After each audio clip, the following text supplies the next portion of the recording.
সাংবাদিক ভাই বোনেরা এবং প্রিয় দেশবাসী, আজকে অষ্টম দিনের মতো আমাদের জুলাই পদযাত্রা, দেশ গড়তে জুলাই পদযাত্রা শুরু হয়েছে।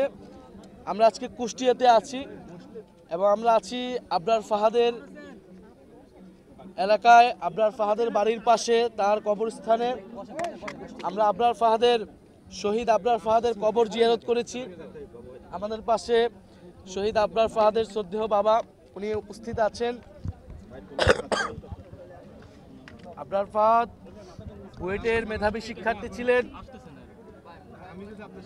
এবং আমরা জানি যে 2019 সালের 7ই অক্টোবর আবরার ফাহাদ বুয়েটের হলে সন্ত্রাসী সংগঠন, ফ্যাসিস্ট সংগঠন ছাত্রলীগ দ্বারা নির্যাতিত হয়ে মৃত্যুবরণ করেন। আবরার ফাহাদের অপরাধ ছিল সে দেশের জন্য, দেশের পক্ষে কথা বলেছিলেন, ভারতীয় আগ্রাসনের বিরুদ্ধে ফেসবুকে লিখেছিলেন।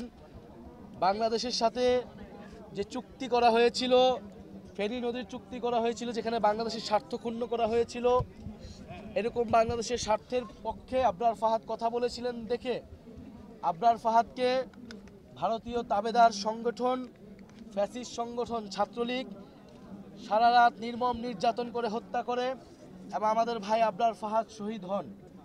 2019 সালেই আবরার ফাহাদের মৃত্যুর প্রতিবাদে বুয়েট, ঢাকা বিশ্ববিদ্যালয় সহ সারা বাংলাদেশে আমরা দিল্লির আধিপত্যবাদ বিরোধী এবং সন্ত্রাস বিরোধী আন্দোলন গড়ে তুলেছিলাম। সেই আন্দোলন, আমাদের যে ফ্যাসিবাদ বিরোধী লড়াই, সেই লড়াইয়ের অন্যতম মাইল ফলক ছিলেন। 2018 কোটা সংস্কার, নিরাপদ সড়কের পরে 19 সালের এই যে আবরার হত্যা কিন্তু একটা বড় ঘটনা ছিল আমাদের জাতীয় রাজনীতিতে। এবং আবরার ফাহাদের মৃত্যু এবং এই মৃত্যুর প্রতিবাদে যে আন্দোলন, সেই আন্দোলন কিন্তু বাংলাদেশের রাজনীতির মোড় ঘুরিয়ে দিয়েছিল এবং ভারতীয় আধিপত্যবাদ বিরোধী যে লড়াইটা আবার নতুন করে শুরু হয়েছিল। এবং আবরার ফাহাদকে আমরা বলেছিলাম যে আমাদের ভারতীয় আধিপত্যবাদ বিরোধী শহীদ এবং দিল্লি না ঢাকা, সেই স্লোগান উঠেছিল সেই আবরার ফাহাদ হত্যার যে বিরোধী প্রতিবাদ মিছিল, সেই মিছিল থেকে। ফলে আজকের এই দিনে আমরা আবরার ফাহাদকে গভীর শ্রদ্ধার সাথে স্মরণ করছি, তার রুহের মাগফিরাত কামনা করছি। এবং আবরার ফাহাদের যেই পথ আমাদের দেখিয়ে গিয়েছে, বাংলাদেশপন্থী পথ, ভারতীয় আধিপত্যবাদ বিরোধী পথ, আগ্রাসন বিরোধী পথ, সেই পথেই আমরা জাতীয় নাগরিক পার্টি রাজনীতি করছে। সেই পথ ধরেই জুলাই গণ অভ্যুত্থান সংগঠিত হয়েছিল। ফলে আবরার ফাহাদ থেকে আবু সাইদ, সেই সকল শহীদদেরকে আমরা স্মরণ করি। ফ্যাসিবাদ বিরোধী লড়াইয়ে আন্দোলনের সময় গত 16 বছরে যারা গুম, খুন এবং নির্যাতনের শিকার হয়েছে, আমরা সেই সকল শহীদ এবং সকল নির্যাতিত মানুষকে ধারণ করি।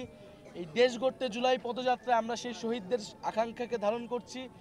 সেই শহীদরা যেই স্বপ্নের বাংলাদেশ দেখেছিল, যে স্বাধীন সার্বভৌম মর্যাদার বাংলাদেশ স্বপ্ন দেখেছিল, যে বাংলাদেশপন্থী রাজনীতির উত্থান তারা করতে চেয়েছিল, আমরা সেই রাজনীতি করতে চাই। সেই আহ্বান আমরা পুরো দেশবাসীকে জানাচ্ছি। আমাদের সাথে আবরার ফাহাদের বাবা আছেন, আবরার ফাহাদের মা আছেন, তার পরিবারের সাথে আমরা কথা বলবো এবং তারপর আমরা কুষ্টিয়ার প্রোগ্রাম আছে, সেই প্রোগ্রামে অংশগ্রহণ করব। তো আপনাদেরকে ধন্যবাদ যারা আপনারা এখানে কভারেজ করতে আসছেন।